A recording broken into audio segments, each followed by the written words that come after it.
नमस्कार दोस्तों, तो आपका एक और नई वीडियो में स्वागत है। आज हम बात करेंगे राजस्थान लोक कला संस्कृति का एक और नया टॉपिक, राजस्थान के प्रमुख रीति रिवाज और प्रथाएं।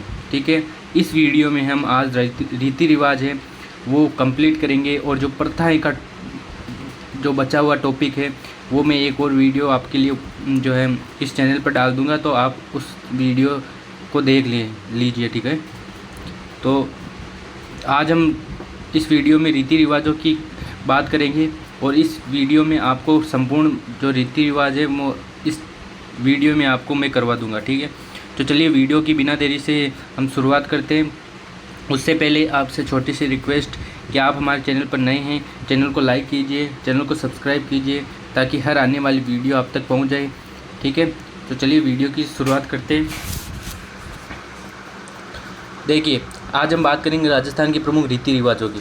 ठीक है, रीति रिवाजों में हम पहली बात करते हैं आपके कौन से, देखो इस यहाँ पे देखिए, राजस्थान में रीति रिवाजों का जनमानस के लिए महत्वपूर्ण स्थान है। आज भी राजस्थान में सामाजिक और रीति रिवाजों में प्रथाएं से भरा पड़ा है।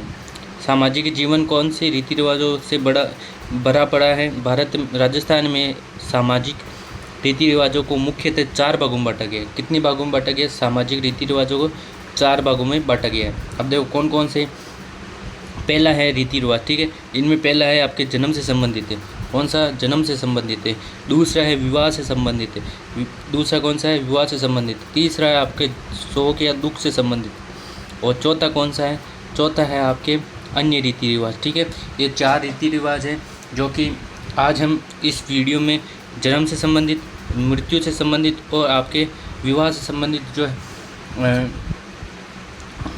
जो है रीति रिवाज वो इस वीडियो में करेंगे। और जो अन्य रीति रिवाज या प्रथाएं हैं उसका मैं अलग वीडियो आपके लिए उपलब्ध करवा दूंगा। ठीक है, तो चलिए वीडियो की शुरुआत करते हैं। ठीक है, पहले हम बात करते हैं जन्म से संबंधित रीति रिवाज। जन्म से संबंधित रीति रिवाज में देखो, पहला जन्म से संबंधित रीति रिवाज। एक मनुष्य अपने जीवन में कुल 16 संस्कार माने जाते हैं। मनुष्य के जीवन में कुल कितने संस्कार माने जाते हैं? ये इंपॉर्टेंट पर्सन कि मनुष्य में कुल कितने संस्कार माने जाते हैं जीवन में, तो हम कहेंगे 16 संस्कार मनुष्य के जीवन में माने जाते हैं। फिर हम बात करते हैं, अब इन 16 संस्कारों की हम बात करते हैं। पहला आपके आएगा गर्भाधान। स्त्री के गर्भवती होने पर घर में उत्सव मनाकर इस संस्कार को पूर्ण किया जाता है। ठीक है, गर्भाधान जो कि पहला संस्कार है गर्भाधान। ठीक है, स्त्री के गर्भवती होने पर घर में उत्सव मनाकर संस्कार को पूर्ण किया जाता है। तो पहला कौन सा हो गया? गर्भाधान। दूसरा है पूषवन। दूसरा कौन सा? पूषवन। गर्भस्थ शिशु को पुत्र रूप देने के लिए, गर्भस्थ जो शिशु है उसको पुत्र रूप देने के लिए आपके पूषवन संस्कार हैं, वो दूसरा संस्कार है वो किया जाता है। ठीक है, ये पहला, ये दूसरा। ठीक है, पूषवन संस्कार। फिर तीसरा संस्कार है आपके सीमंतोन्नयन। ठीक है, सीमंतोन्नयन तीसरा संस्कार है, सीमंतोन्नयन। सीमंतोन्नयन में क्या है कि ये संस्कार गर्भ में बच्चे को सुरक्षित रखने हेतु किया जाता है। इसे मारवाड़ में अग्रणी कहते हैं। क्या कहते हैं? अग्रणी कहते हैं। ठीक है, तीसरा है सीमंतोन्नयन जो कि जिसे मारवाड़ में अग्रणी कहते हैं, और ये संस्कार गर्भ में बच्चे के सुरक्षित रखने हेतु किया जाता है। ठीक है, चौथा है आपके जात कर्म। कौन सा? जात कर्म। ठीक है, जात कर्म। जात कर्म चौथा जात कर्म जो कि है शिशु के जन्म के बाद, जब शिशु जन्म ले लेता है उसके बाद किया जाता है। इस अवसर पर शिशु को सोने की सलाखों में मधु या घी चटाया जाता है। ठीक है, सोने की सलाखा से मधु या घी चटाया जाता है। ठीक है, ये वही है, हमारी भाषा में आप कह सकते हो घूटी देना। ठीक है, वही है ये। ठीक है, पांचवा संस्कार है आपके जन्मोत्सव। कौन सा? जन्मोत्सव। ठीक है, जन्मोत्सव यह संस्कार घर में वृद्ध महिलाओं द्वारा किया जाता है। ठीक है, वृद्ध महिलाओं द्वारा किया जाता है। इस अवसर पर बुजुर्ग महिला द्वारा बच्चे को जन्म घुट्टी दी जाती है ना, जन्म घुट्टी दी जाती है, कांसे की थाली बजाई जाती है, जच्चा को धन्यवाद एवं बच्चे को सुख समृद्धि हेतु जच्चा होल्लर नामक एक गीत गाया जाता है। ठीक है, तो यहाँ पे जन्मोत्सव जो है 5वां संस्कार है। ठीक है, ये संस्कार मर्द महिलाओं द्वारा किया जाता है। बुजुर्ग महिलाओं द्वारा जन्म घुट्टी दी जाती है, कांसे की थाली बजाई जाती है, जच्चा को धन्यवाद एवं बच्चे की सुख समृद्धि हेतु जच्चा नामक होल्लर गीत गाया जाता है। फिर हम ये हमारा कौन सा था, छठवां है हमारा नामकरण।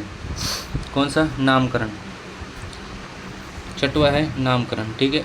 मैं ऐसा कर लेता हूँ, ठीक है, आपको सही दिखेगा। नामकरण, नामकरण है 6 नंबर। 6 नंबर पर है नामकरण आपके, ठीक है। इस संस्कार का संबंध जन्म से है, ठीक है, जन्म से है। नामकरण का संस्कार का संबंध जन्म से है। फिर ये तो आपको याद हो जाएगा। फिर 7 नंबर की बात करते हैं, छठ पूजन। बच्चे के जन्म के 6 दिन बाद किया जाता है। इस दिन विधाता बालक का भाग्य निर्धारण करता है, छठ पूजन, ठीक है। तो हम जन्म से बात कर रहे हैं, जन्म से संबंधित रीति रिवाज है ये छठ पूजन, जो कि बच्चे के जन्म के 6 दिन बाद किया जाता है। इस दिन विधाता बालक का भाग्य निर्धारण करता है। फिर हम बात करते हैं आगे 8 नंबर, आख्या, ठीक है। बच्चे के जन्म के 8 दिन बाद बहन या बेटियों द्वारा साँठ या वास्तविक चिन्ह आदि घर के बाहर लगाती है, ठीक है, ठीक है। आख्या क्या है कि बच्चे के जन्म के 8 दिन बाद बहन या बेटियों द्वारा साँठ या स्वास्तिक चिन्ह आदि घर के बाहर लगाती है। जब बच्चे के जन्म के 8 दिन हो जाते हैं बाद, कि 8 दिन बाद बहन या बेटियों द्वारा घर के जो द्वार पर क्या लगाती है, स्वास्तिक, साँठ या जिसे कहते हैं, ठीक है, वो लगाती है, ठीक है। फिर है आपके 9 नंबर, नहान। नहान जच्चा या बच्चा का सर्वप्रथम स्नान नहान कहलाता है, ठीक है। बच्चा या जच्चा का सर्वप्रथम स्नान नहान कहलाता है, ठीक है। फिर 9 नंबर हो गया। 10 नंबर आप कुआ पूजन, जलवा पूजन। यह संस्कार बालक के जन्म के 21वें दिन किया जाता है। इस दिन जच्चा बालक की माँ, अब देखो यहाँ पे ये इम्पोर्टेंट है कि जच्चा क्या है। जच्चा क्या है, बालक की माँ कुआ पूजन करती है, ठीक है। तो कुआ पूजन या जलवा पूजन ये बच्चे के ये संस्कार बालक के जन्म के 21 दिन बाद किया जाता है। इस दिन बालक की माँ कुआ पूजन करती है, ठीक है। फिर आगे है जामना। क्या, जामना, जो कि आपके 11 नंबर है, ठीक है, 11 नंबर। बालक के ननिहाल पक्ष के लोग बालक होने की खुशी में उपहार, कपड़े, मिठाइयाँ बालक की माँ के लिए पीलो लेकर आते हैं, पिल्लो, ठीक है। तो बालक के ननिहाल पक्ष के लोग बालक होने की खुशी में उपहार, कपड़े, मिठाइयाँ और माँ के लिए पीलो लेकर आते हैं, तो उसे क्या कहते हैं, उसे कहते हैं जामना, ठीक है। फिर आगे है ढूंढ, ठीक है। 12 नंबर क्या है, ढूंढ।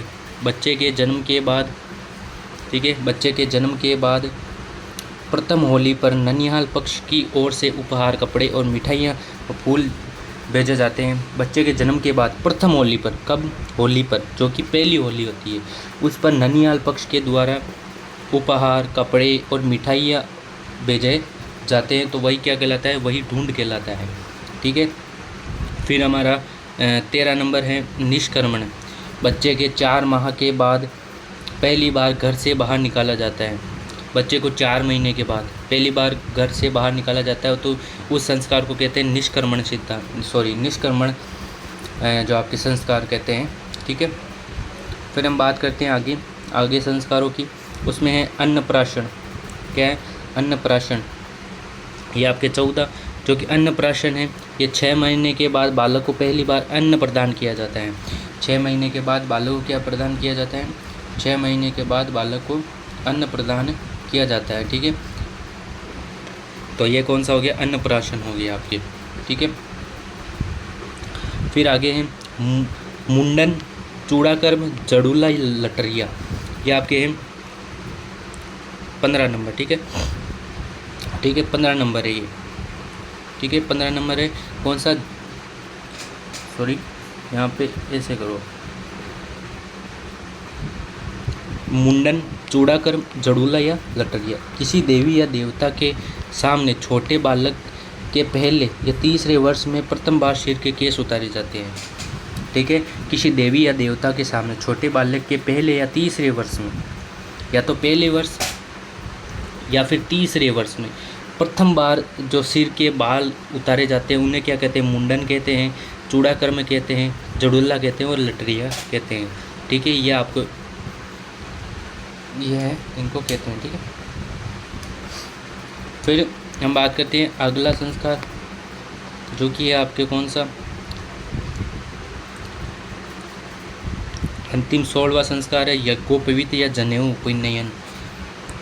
यह संस्कार बालक को विद्यारंभ हेतु गुरु के पास ले जाते समय किया जाता है। 10 व 11 वर्ष की आयु में बालक को जनेऊ धारण करवाया जाता है। यह मुख्यतः ब्राह्मण परिवारों में होता है। जनेऊ धारण किन परिवारों में होता है, बाहर ब्राह्मण परिवारों में होता है। फिर हम बात करते हैं आगे, जनेऊ धारण करने का उत्तम दिन कौन सा होता है, रक्षाबंधन को माना जाता है। ठीक है, जो अभी रक्षाबंधन आ रहा है तो उस दिन ब्राह्मण परिवारों में बच्चे हैं जो कि 10 से 11 वर्ष की आयु वाले बच्चे को क्या धारण किया जाता है, जनेऊ धारण करवाया जाता है। फिर हम बात करते हैं आगे, देखो यहाँ पे कुछ आप नोट लगा के लिख लेना। ठीक है, नोट लगा के आप याद रख लेना कि निर्विघ्न प्रसव एवं बच्चे को सूखा रोग से बचाने हेतु मालवीय या महामाया की पूजा की जाती है। तो बच्चे को चेचक बोधरी रोग से बचाने के लिए शीतला माता की पूजा की जाती है। ठीक है, निर्विघ्न प्रसव और बच्चे को सूखा रोग से बचाने के लिए महामाया माता की पूजा की जाती है, जबकि बच्चे को चेचक या बोधरी माता से बचाने के लिए बच्चे को, ठीक है, शीतला माता की पूजा की जाती है। बेटी का पहला प्रसव होने पर उसके परिवार वालों द्वारा जवाई की ओर से संबंधियों को भेंट देना क्या कहलाता है, कोथला कहलाता है। ठीक है, ये इम्पोर्टेंट हो सकता है और ये इम्पोर्टेंट है। बेटी का पहला, मैं इसको अलग कलर से अंडरलाइन कर देता हूँ। ठीक है, इस कलर से अंडरलाइन कर देता हूँ कि बेटी का पहला प्रसव होने पर उसके पीर वालों द्वारा जवाई और उसके संबंधियों को भेंट देना क्या कहलाता है, तो इनको भेंट देना कोथला कहलाता है। क्या कहलाता है, कोथला जो है उनको भेंट देना क्या कहलाता है, कोथला कहलाता है। ठीक है, ये आप याद रखना, इम्पोर्टेंट है। क्या है, इम्पोर्टेंट है, वेरी वेरी इम्पोर्टेंट है। ठीक है, बेटी को पहला प्रसव होने पर उसके पीर वालों द्वारा, ठीक है, पीहर वालों द्वारा जवाई और उसके संबंधियों को भेंट देना क्या कहलाता है, कोथला। आपके चिकनी कोथली, आपके जनेऊ धारण या फिर मुंडन, तो कौन सा कहलाता है, कोथला कहलाता है। ठीक है, ये आप याद रखना कि क्या कहलाता है, कोथला कहलाता है। फिर हमारे अगले रीति रिवाज आते हैं, कौन से, विवाह से संबंधित रीति रिवाज। किससे संबंधित, विवाह से संबंधित रीति रिवाज। इसमें हम पहले बात करेंगे आपके विवाह से संबंधित रीति रिवाज में, जिसको आपको सबको पता है। ठीक है, पहला है सगाई। विवाह के लिए लड़के या लड़की को रोकना 1 रुपया और नारियल देकर सगाई कहलाता है। वागड़ क्षेत्र में टेवलिया या सगपण भी कहते हैं इसको। सगाई को वागड़ क्षेत्र में क्या कहते हैं, टेवलिया कहते हैं और सगपण भी कहते हैं वागड़ क्षेत्र में। इस क्षेत्र में वागड़, ठीक है, वागड़ क्षेत्र में टेवलिया या सगपण भी इसको कहते हैं सगाई को। ठीक है,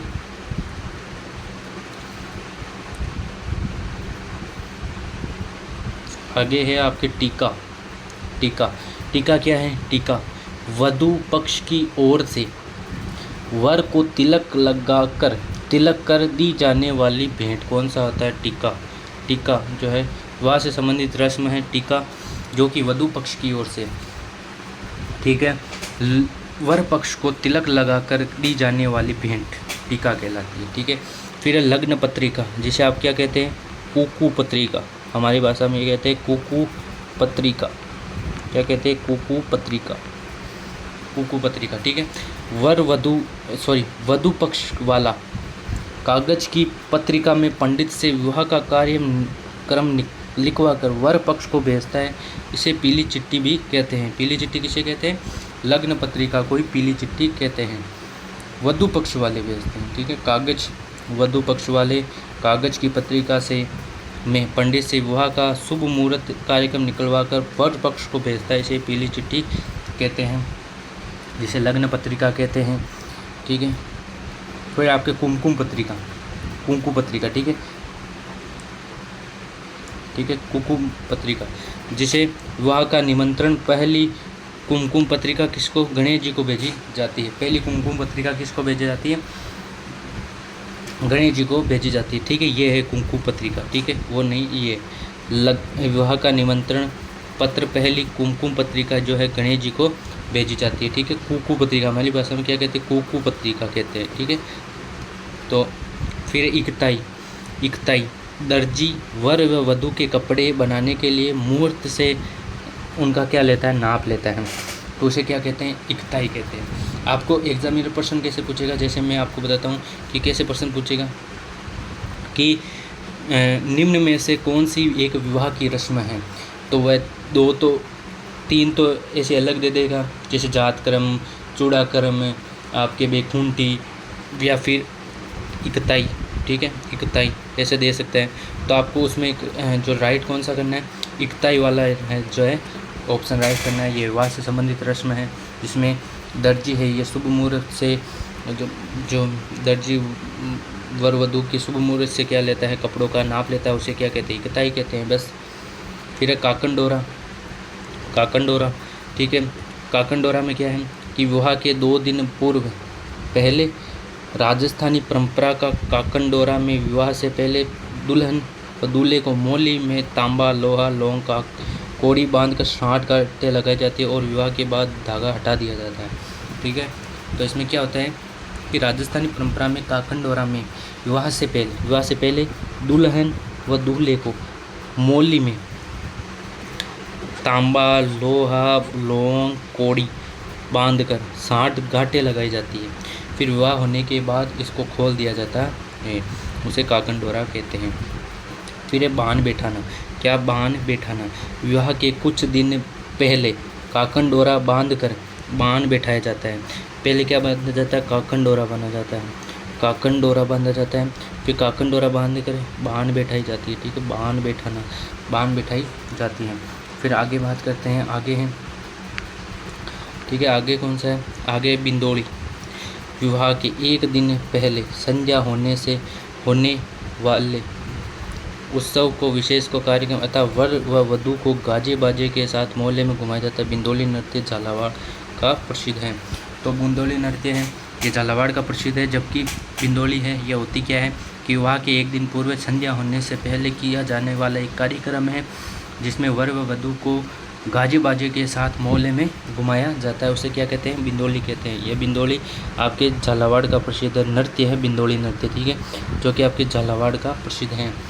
तो आपको, ठीक है, तो देखो पहले हमने पढ़ा सगाई, फिर हमने पढ़ा टीका, फिर हमने पढ़ा लग्न पत्रिका, ठीक है, फिर हमने पढ़ा कुमकुम पत्रिका, फिर इकताई, फिर इकताई के बाद में हमने पढ़ा काकनडोरा, काकनडोरा के बाद में बान बैठाना, ठीक है, फिर आपने पढ़ी बिंदोली, ठीक है। उसके बाद में हम आगे बात करते हैं, उसके आगे जो है इसके आगे है और विवाह से संबंधित रीति रिवाज उनकी बात करते हैं। उससे पहले जो है आपसे छोटी सी रिक्वेस्ट है कि हमारे जो चैनल पर सब्सक्राइब है वो सिर्फ 6% लोग हैं जो कि हमारे चैनल को सब्सक्राइब किए हुए हैं और वो वीडियो भी देखते हैं और चैनल को सब्सक्राइब भी किया उन्होंने, ठीक है। लगभग 7% लोग हैं उन्होंने किया, जबकि जो आपके 93% लोग हैं वो सिर्फ वीडियो देखते हैं और जो चैनल को लाइक सब्सक्राइब नहीं करते हैं। तो भाइयों थोड़ा सपोर्ट दिखाओ और इस चैनल पर जो है सब्सक्राइब है वो भी आप बढ़ाओ ताकि मुझे भी मोटिवेशन मिले और आपके लिए मैं ऐसा ही वीडियो है वो लाता रहूँ, ठीक है। तो चलिए आगे हम अन्य रीति रिवाजों की बात करते हैं, ठीक है। तो यहाँ पे देखो, यहाँ पे देखो ये आप अब देखिए कि हमने लास्ट पढ़ा बिंदोली, बिंदोली के बाद में विवाह से संबंधित है बड़ी पड़ला, जिसमें दुल्हन के लिए बड़ी आदि आवश्यक सामान लाना, दुल्हन के लिए क्या लाना, बड़ी आदि आवश्यक सामान लाना बड़ी पड़ला कहलाती है, जो कि विवाह से संबंधित एक रस्म है, बड़ी पड़ला। फिर हम पढ़ेंगे सामेला, ये इम्पोर्टेंट है, परीक्षाओं में आती है, ठीक है, जो आपके सामेला पड़ता है जो विवाह से संबंधित है और ये परीक्षाओं में अक्सर पूछी जाती है, ठीक है। सामेला वर पक्ष की वर पक्ष का वधु पक्ष के द्वारा कलश में नारियल रखकर बारात का स्वागत किया जाता है। इसे ठुमाव या मधुपर्क भी कहते हैं। स्त्रियां सामेला गीत गाती हैं, इसे ठुमाव या मधुपर्क भी इसको कहते हैं। ठीक है, किसे? सामेला को। ठीक है, सामेला। वर पक्ष का वधु पक्ष के द्वारा कलश में नारियल रखकर बारात का स्वागत किया जाता है। इसे ठुमाव या फिर मधुपर्क भी कहते हैं। स्त्रियां सामेला गीत गाती है। सामेला प्रथा रस्म ये आपके विवाह से संबंधित है। फिर आपके आती है चिकनी कोतली। ठीक है, चिकनी कोतली, जिसमें यह मारवाड़ी शादी की एक रस्म है जिसे रावणी गोद भरना भी कहते हैं। क्या कहते हैं? रावणी गोद भरना, जिसे चिकनी कोतली। आपको यही याद रखना है कि चिकनी कोतली है ये आपके विवाह से संबंधित एक रस्म है। ठीक है, तोरण मारना। ठीक है, ये इम्पोर्टेंट भी है। तोरण मारना, वधु के घर के दरवाजे पर लगे तोरण को वर द्वारा घोड़े पर बैठकर तलवार की कटार से 7 बार मारना क्या मारता है? तोरण मारना कहलाता है। ठीक है, तोरण मारना विवाह से संबंधित है। हथलेवा, हथलेवा चौरी, फेरे का मंडप में बैठने के बाद वधु का हाथ वर के हाथ में दिया जाता है, जिसे पाणी ग्रहण संस्कार भी कहते हैं। ठीक है, हथलेवा या पाणी ग्रहण संस्कार जो आपके हैं ये विवाह से संबंधित एक प्रश्न है। ठीक है, फिर है आपके, देखो हथलेवा समझ में आ गया कि हथलेवा क्या है। हथलेवा एक विवाह से संबंधित एक प्रमुख रस्म है, जिसमें क्या होता है कि जो आपके फेरे का मंडप है उसमें वर वधु को बिठाकर एक दूसरे के हाथ, वर का हाथ वधु के हाथ में दिया जाता है।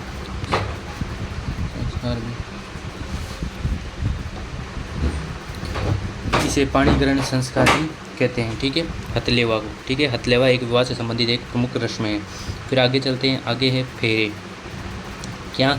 फेरे अग्नि के समक्ष जीवन भर साथ निभाने हेतु वादे के साथ कितने फेरे लिए जाते हैं? 7। ठीक है, 7 फेरे हैं वह लिए जाते हैं। ठीक है, जमवारी, जमवारी। ठीक है, जमवारी क्या? जमवारी दूल्हे द्वारा किया जाने वाला अभिवादन क्या कहलाता है? जमवारी कहलाता है। फिर है आपके कन्यादान। यह तो सबको पता है, विवाह के द्वारा कन्या वधु की जिम्मेदारी उसके माता पिता द्वारा सौंपने की रस्म क्या कहता है? कन्यादान। विवाह के द्वारा जो आपके दुल्हन है या वधु है उसकी जिम्मेदारी उसके माता पिता द्वारा, उस वधु के माता पिता द्वारा वर को यानी दूल्हे को सौंपने की रस्म क्या कहलाती है? आपके क्या कहलाती है? आपके कन्यादान कहलाती है। ठीक है, और ये आपके इम्पोर्टेंट है, ये इम्पोर्टेंट है कि जमवारी किससे संबंधित एक प्रमुख रस्म है। और या फिर ऐसा पूछ सकता है कि दूल्हे द्वारा किया जाने वाला अभिवादन जो है करने की रस्म क्या कहलाती है? तो आपको इसमें बताना है क्या कहलाती है? जमवारी कहलाती है। क्या कहलाती है? जमवारी। ठीक है, ये इम्पोर्टेंट है, जमवारी। यहाँ पे मैं लिख देता हूँ जमवारी। ठीक है, जो दूल्हे द्वारा किया जाने वाला एक अभिवादन है। ठीक है, फिर आपके हैं कन्यावल। ठीक है, कन्यावल, कन्यावल यह वर व वधु के परिजनों द्वारा कन्यादान के पश्चात उपवास खोलना, यानी वर व वधु के परिजन माता पिता कन्यादान में जाना उसके बाद में उपवास खोलना क्या कहलाता है? कन्यावल कहलाता है। कन्यावल। ठीक है, कन्यावल। जब कन्यादान हो जाता है तो उसके बाद उपवास खोलना कन्यावल कहलाता है। ठीक है, फिर है रंगभरी। बारात विदाई के समय वधु पक्ष द्वारा बारातियों को दी जाने वाली भेंट या उपहार जिसे पैरावणी भी कहते हैं। जैसे बारात है इस समय वधु पक्ष के द्वारा बारातियों को दी जाने वाली भेंट या उपहार क्या कहलाती है? रंगभरी कहलाती है। जो कि बाराती सब जो बारात में आए हैं बारातियों को क्या दी जाती है? भेंट या उपहार दिए जाते हैं, उनको क्या कहते हैं? पैरावणी कहते हैं या फिर रंगभरी कहते हैं। रंगभरी विवाह से संबंधित एक प्रमुख रस्म है जिसे पैरावणी भी कहते हैं। फिर आपके आगे है मुकलावा। ठीक है, मुकलावा बालिग होने पर विवाह के समय वधु को वर के घर भेजने की रस्म क्या कहलाती है? ठीक है, मुकलावा कहलाती है। यानी बालिग होने पर विवाह के समय वधु को वर के घर भेजने की रस्म जिसे गोना भी कहते हैं। ठीक है, मुकलावा या गोना किसकी प्रमुख रस्म है? तो आप बताना विवाह से संबंधित एक प्रमुख रस्म है, गोना या ये मुकलावा। ठीक है। फिर है आणो। विवाह के बाद दुल्हन को दूसरी बार ससुराल भेजना। देखो पहली बार जो आपके घर भेजने की रस्म क्या कहलाती है? मुकलावा या गोना। दूसरी बार भेजते हैं तो उसे आणो कहते हैं। फिर बढ़ार जो कि आपके इम्पोर्टेंट है, वेरी वेरी इम्पोर्टेंट। ठीक है, यहाँ पे लगा लेना वेरी वेरी इम्पोर्टेंट। ठीक है, वेरी वेरी इम्पोर्टेंट है यह आपके बढ़ार। ठीक है, विवाह के दूसरे दिन वर पक्ष के द्वारा विवाह के दूसरे दिन वर पक्ष द्वारा नव दंपति के लिए आशीर्वाद समारोह में प्रतिभोज रखा जाता है, उसे ही बढ़ार का भोज कहते हैं। यानी विवाह जब हो जाता है तो वर पक्ष के द्वारा नव दंपति यानी दुल्हन व दूल्हे के आशीर्वाद समारोह के लिए जो कि कार्यक्रम रखा जाता है उसको बढ़ार कहते हैं। ठीक है, तो ये थे आपके विवाह से संबंधित प्रमुख जो है आपकी रस्में, जो कि वेरी इंपॉर्टेंट मैंने आपको बताई थी कि कौन कौन सी वेरी इंपॉर्टेंट है, उसको आप लिख लेना, याद कर लेना। ठीक है, याद कर लेना। ठीक है, और ये आपकी थी विवाह से संबंधित प्रमुख रस्में। अब हम चलते हैं आपके शोक या जो मृत्यु से संबंधित रस्में हैं उनकी बात करते हैं। तो देखिए ये है शोक या मृत्यु से संबंधित रस्में। ठीक है, शोक या जो मृत्यु से संबंधित जो रस्में हैं वो आपके मैं बता देता हूँ। शोक या मृत्यु से संबंधित रस्में, शोक या मृत्यु से संबंधित रस्में, जिसमें आपकी पहली मैं बता देता हूँ। पहला है आपके बेकुंठी। क्या है? बेकुंठी। मृत व्यक्ति को शमशान घाट ले जाने हेतु बनी लकड़ी की सैया बेकुंठी कहलाती है। ठीक है, फिर बखेर या उछाल। मृत व्यक्ति की बेकुंठी के पीछे कोड़िया व पैसे उछाले जाते हैं तो उसे बखेर या उछाल कहते हैं। फिर आपके दंडोत।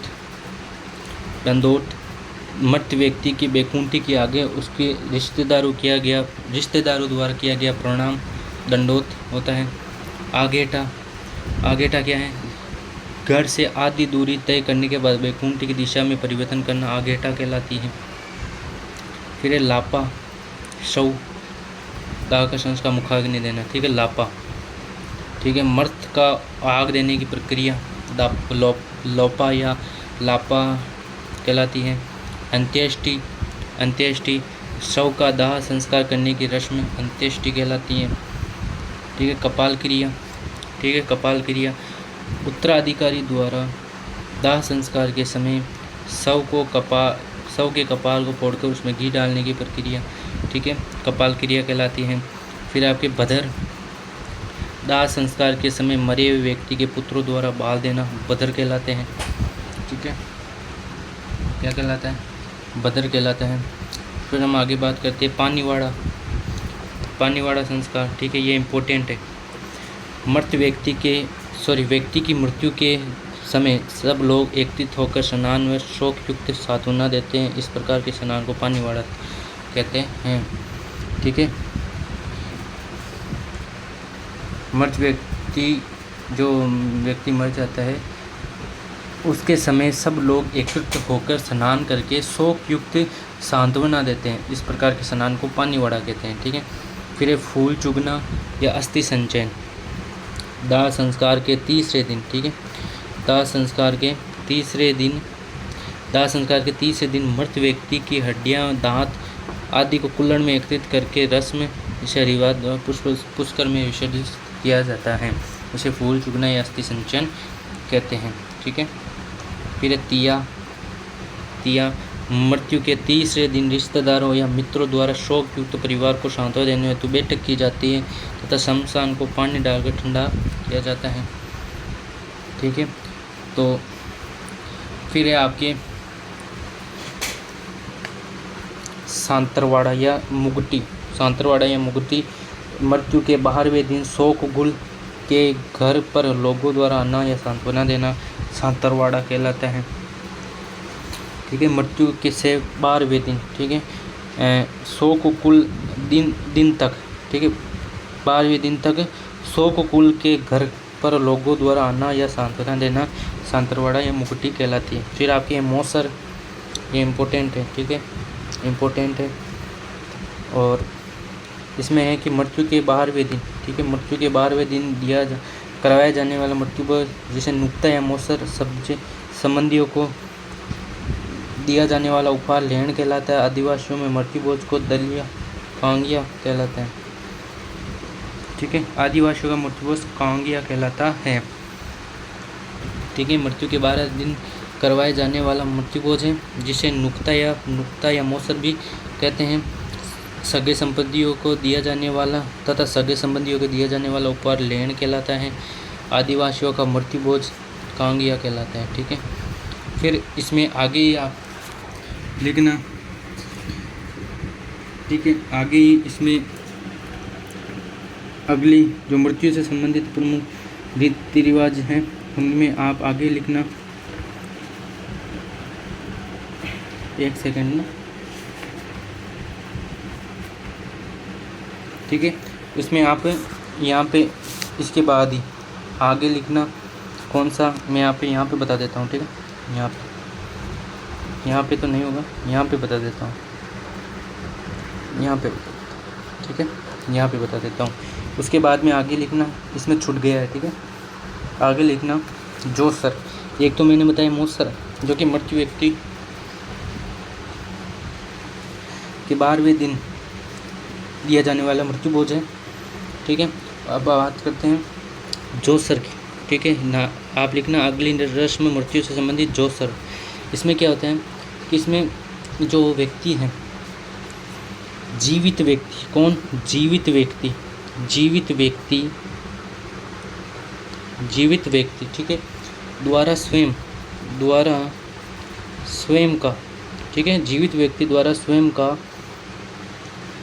मृत्यु से पहले ही किया जाने वाला भोज, मृत्यु से पहले किया जाने वाला भोज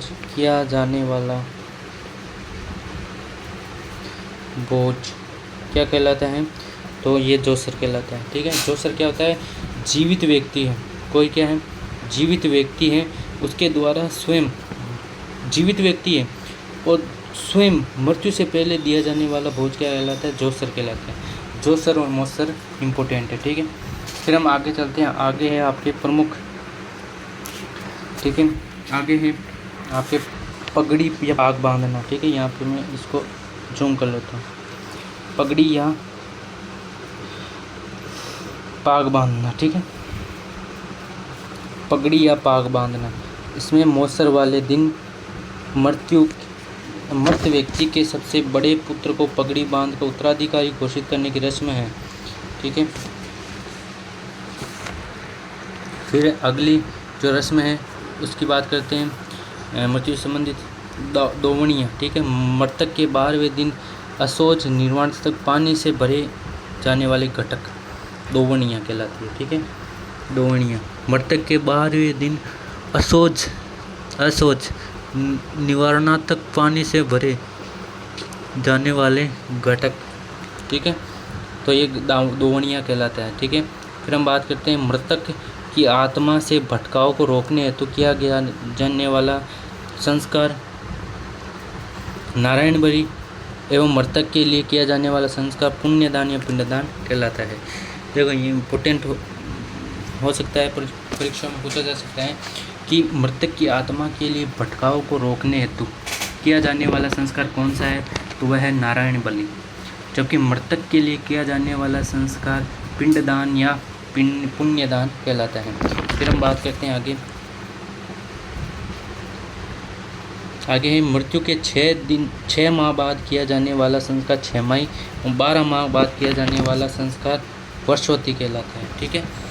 तो मृत्यु के 6 महीने बाद किया जाने वाला संस्कार 6 माही संस्कार, 12 महीने बाद किया जाने वाला संस्कार वर्षोत्ती संस्कार कहलाता है, ठीक है।